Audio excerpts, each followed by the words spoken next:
Good morning, y'all. April 2nd, 2020, Thursday, I believe. Hope everybody's doing well. The sun's shining. Spring is here. It's happening now. 50s and 60s up to 70 for the next week or so. So we passed the threshold. Very good. Necessary right now. I was just thinking and talking to people the last few days. Some of them learned, a few PhDs in the group. And, the big things you see are the sweeping changes. Gas prices are dropping. Crime is down because there's no one on the street to rob. I'm not really sure. People are being forced into lives of solitude and learning how to bake and cook again. The operative word there is learn for some, I take it. Of course, life is a curve. You never stop learning. It's not bad to light a candle and try not to set your computer on fire while you're doing it. And as we go forward, though, I've been thinking about this whole idea of solitude. I sort of live a meditative life, fortunately, because of my work and thinking and being able to get paid to think. And a lot of people engage in meditation and yoga, even if they have to just do it and then go back and walk into the fray, which is most likely the way it is for everyone. They take that time, which is good, but to live a solely meditative life is difficult. And, we're not talking about living an ascetic life like, a Buddha or something where we eat berries and nuts and whatever we can find and starve ourselves to death till we finally die in the wilderness. We're talking about leading a meditative life within the idea society of the culture, the mixed cultures we live in here in the United States, which is the beauty, not only for food. I've always saw food as a way to understand people and break barriers of culture, racism, religion. Food is a great ambassador. Everyone needs it. So to live decently, meditatively is something people are rediscovering.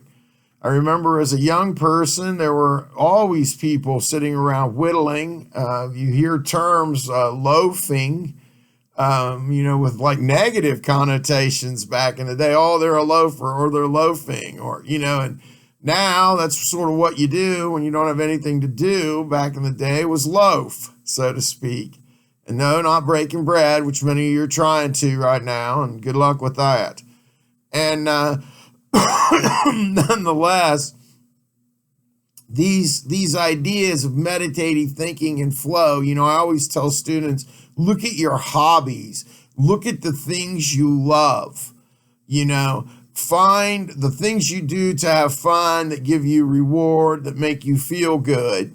It could be fishing, hunting, sex, food, name it, bowling, for crying out loud. Of course, you're not going to do that right now because you got to be around people unless you are the president and go bowl in your own alley. I wonder if he rents that out on the weekends. But, as we go further and further, can you imagine that essay? I bowled at the White House. Wow, it sounds like Trump is right now, right after Obama. So I don't know, although they play golf more, I think.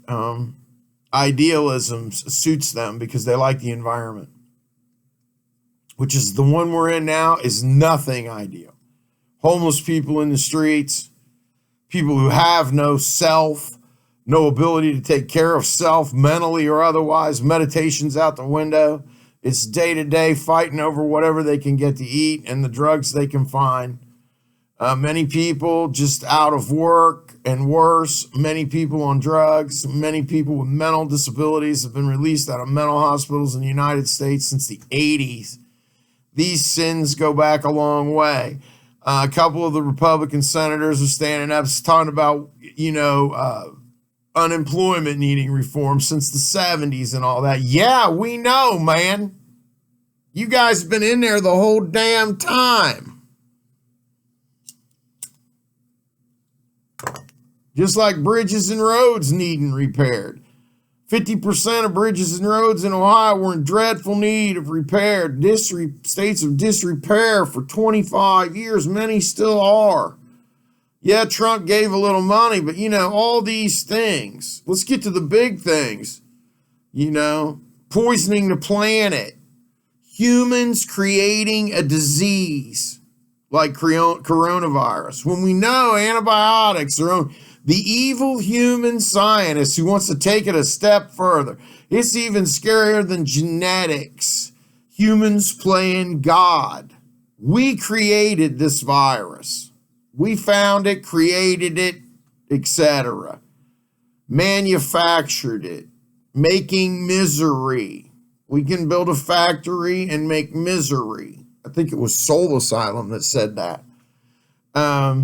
So what does it all mean to us? Well, as human beings, we're at the mercy of a few evil people. And if people don't believe that the Democrats are connected with the coronavirus, maybe you should think outside of that box called the TV media. Just like the U.S. mail came in uninspected under Obama for 8 years, and fentanyl and carfentanil flooded into the United States and poisoned us. China wants America. It needs the space. It can't think anymore. You couldn't have put the coronavirus across the 48 states and all the other places, including D.C., so evenly if you had spread it yourself. How did it be spread so evenly across the United States? And, of course, the scientist is going to say, oh, that's how we discovered it early. I'm like, yeah, right. And that's the other thing. Doctors are good people. They do their jobs, and they do it very well. There's a few doctors really helped save my life over the years. I get it. But nonetheless, doctors are not Superman any more than the president or a politician. They're just us. We'll see. This is going to separate the men from the boys and the ones who stayed on the Titanic to the bitter end. Hopefully it'll float again in a brighter day in the sun with bikinis and barbecue. Maybe some tequila. I hope you all have a good day. Don't think too seriously. It'll hurt your head. I know I'm going out to the woods here in a little bit. Peace out, y'all. Take care.